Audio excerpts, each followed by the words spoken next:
Pagaling ka. Oo. Sabi ni Nining, magdibo pa raw siya eh. Sabi niya. Yung mata mo pagana eh. Baka sa gamot yan. Sa ininom mo. No?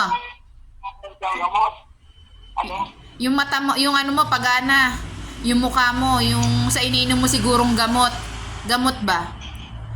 Kaya, Antibiotic yan rin eh. antibiotic ba?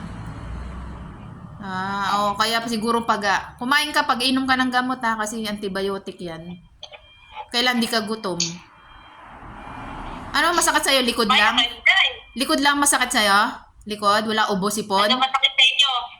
Likod Ano lang? daw masakit sa inyo? Likod lang? Ulo, hindi masakit. Walang lagnat. Lagnat, wala. Wala. Wala. Yung likod lang talaga. Pulmon yan nga eh. Kung nandiyan si tatay, tatapal, tapal-tapal, ano yun, tapal-tapal luyang abutin mo. Tinapalan nga namin ang luya na nakaraan. Hindi rin daw umubra. Ay, hindi umubra. Kasi nga, nasa loob pulmon. Eh, Kahit yung ano, yung omega, yung ganon. hindi nga raw. Hindi na nga raw umubra. Hindi na. Masakit pa rin. Huwag ka magkikilos dyan. Mo si Nining. Mag-ano dyan. Mag-ano ka lang Papapansin higa-higa. kasi yung anak ko eh. Oh? Huwag ka, ano. No, bababad na natin sa umaga. Magluluto ng kanin. Yung pala, hindi kakain. Pinabangon pa yung matanda. Talaga?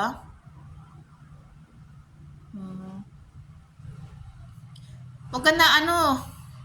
Ang ipakain mo na lang kay Nining, yung tinapay na lang, kung hindi siya kakain. Almusal niya, itinapay mo na lang almusal niya. Total, malapit lang naman siya dyan. Huwag ka magluto-luto ng mga kanin ulam. Ha? Kaya niya na. Sabi mo dyan kay Nining, ang ano niya, sa hapon, bibili na siya ng ano niya, pang almusal niya, yung kakainin niya, wag na siya magkanin-kanin. Kung hindi pala siya kakain, hindi naman pala siya nagbabaon, wag na siyang ano, wag na siyang magluto ng kapag kain-kanin. Yun, pandesal lang, or mga buns-buns niya, yung kainin niya, inom siya ng gatas, yun lang, kainin niya. O kung yung may lamig, marunong naman yata siya